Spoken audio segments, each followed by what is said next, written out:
on this show, a guest shocked the table by arguing in part that slavery in America can't just be blamed on one race, and that museums put too much focus on the role of white people who participated in that terrible institution. And now tonight, that same argument is being pushed by the President of the United States. Donald Trump says that one of the reasons for his crackdown on Smithsonian museums is, quote, everything discussed is how bad slavery was. What we try to do on this program is create a platform for discussion and debate that reflects the very real differences that exist in this country. It's what echo chambers in our society fail to do, frankly. But on this topic, it's important to say objectively, slavery was indeed bad. It was evil, the nation's original sin. And it is impossible to understand the true history of this country without fully grappling with slavery's impact. Simply because of their birthplace and the color of their skin, the bodies and spirits of Black men, women, and children were exploited for profit and power. They were forced onto ships, bound by shackles and collars that ripped off their skin. One older man described it as iron entering our souls. Some chose to jump into the waters infested with sharks rather than feel that iron. Now, once they arrived on this very soil, they were forced to work by way of the whip. Hey man, it's your boy Butler. It's the best day of my life. Tomorrow's not promised. Go and do your little dance while they still playing your song. Hey man, I just stumbled upon this Trump Smithsonian too focused on how bad slavery was. I'm trying to listen, but I think that there is an agenda to wipe out the memory of slavery, so that I'll let you be the judge. Let's just dive. Despite being starved, sleep deprived, threatened, tortured, physically and psychologically, they were auctioned off, humiliated, fearful, and separated from their families and their children. Black women and girls were raped and sexually assaulted. Many were brutally murdered and mutilated. Now, this endured for decades, centuries. And even in the places where slavery was not legal, institutions from our banks to universities were built on enslaved labor in both the North and in the South. And for many of the white Americans who did not personally own slaves, they benefited from a caste system that concentrated wealth and political power in their hands. So, when we acknowledge the existence of Black people who operated George Washington's Mount Vernon or the Black hands that built the White House, we are acknowledging the existence, the perseverance, and the contributions of the souls that white supremacy sought to erase. Those people built families, they developed a culture, they were the keepers of the faith, cultivators of community. And they are the ones who deserve credit for forcing America to rid itself of the stain of slavery. Now, all of this information, these stories are from the Smithsonian's African American History Museum. And I share this not as a lecture for you, but as a lesson. America, the superpower, is largely possible only because of the superpowers of people who went lifetimes without the same rights of generations who were boosted from their backs.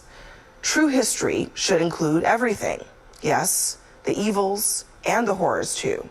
And museums are supposed to be places that protect those stories, the images, the lessons, the very things that inform so much of our current state of our republic, from racism to poverty.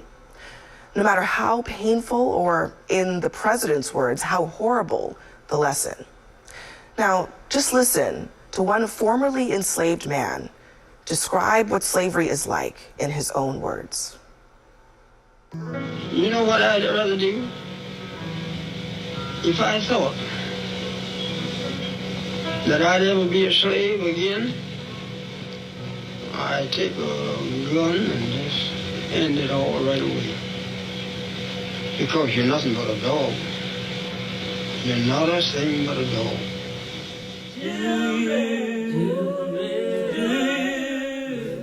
We are here in the studio with our panel, Leah Wright Rigueur. I was actually surprised to see President Trump basically saying the quiet part out loud, that this review of the Smithsonian is not about even just something vague about reviewing history to make sure that it's fair. He wants to make it so that it talks less about slavery.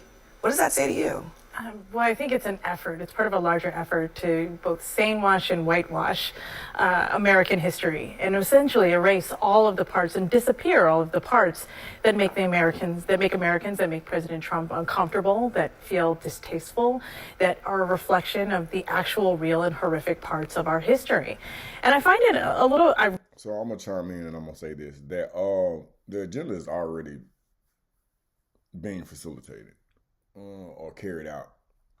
I spoke to a classroom full of at-risk youth maybe 3 days ago, and we were just talking about slavery. We're not asking, when did slavery end? One of the young ladies said 1920.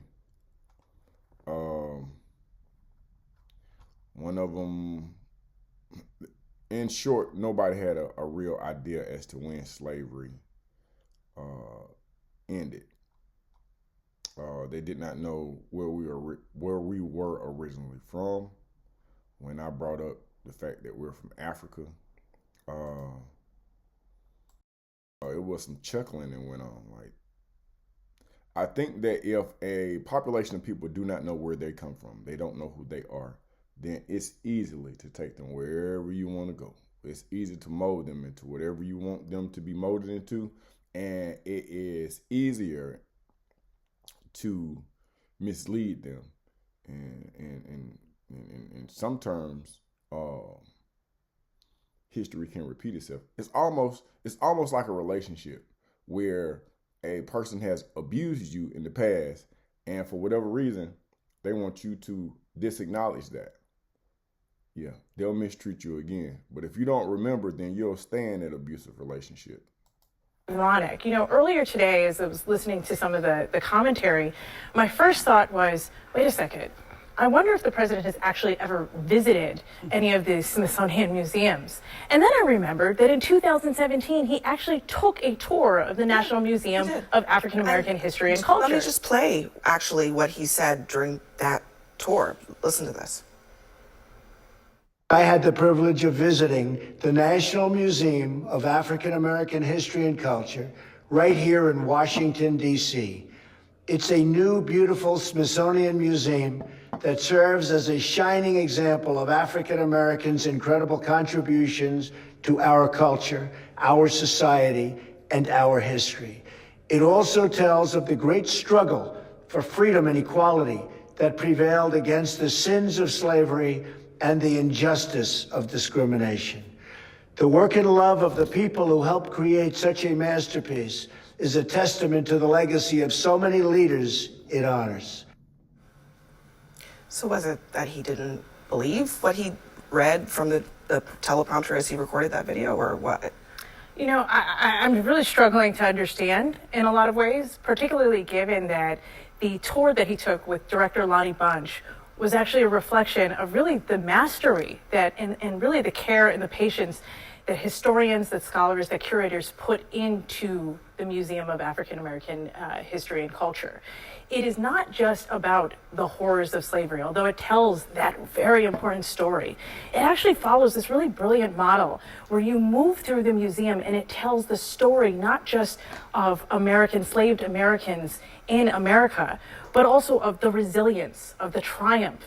And in doing so, it tells a story that is very much about democracy and about a quest for democracy and the way that Americans both built this country, but also the story and the narrative of like a truly American experience.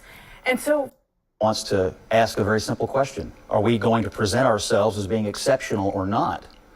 And I think he believes there is an effort by some to continue to try to define us from our worst moment instead of try to focus and define us based on our best moments, which started when we eradicated slavery and began to move forward as the light of the world. And so that's what I think. Museums, that's what makes us an exceptional nation, is because they tell the history. Hey man, you motherfuckers is crazy.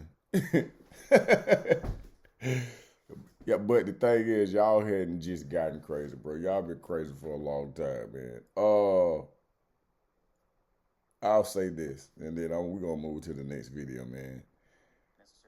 In order for people to know who they are and where they're going, man, they got to know where they've been. And that's just like anything else. You as an individual, you move a tad bit more effectively once you know who your grandpa was, that you knew that he was a king, and you knew that your grandma was a queen. You just move different. You carry yourself differently. So to understand who you're dealing with and to what degree they will annihilate your ass, you got to understand slavery. You got to understand the civil rights movement. You got to understand who we were before slavery. We don't know. If we knew, I think we would move a tad bit differently. So y'all get in the comment section. Let me know what y'all think, man.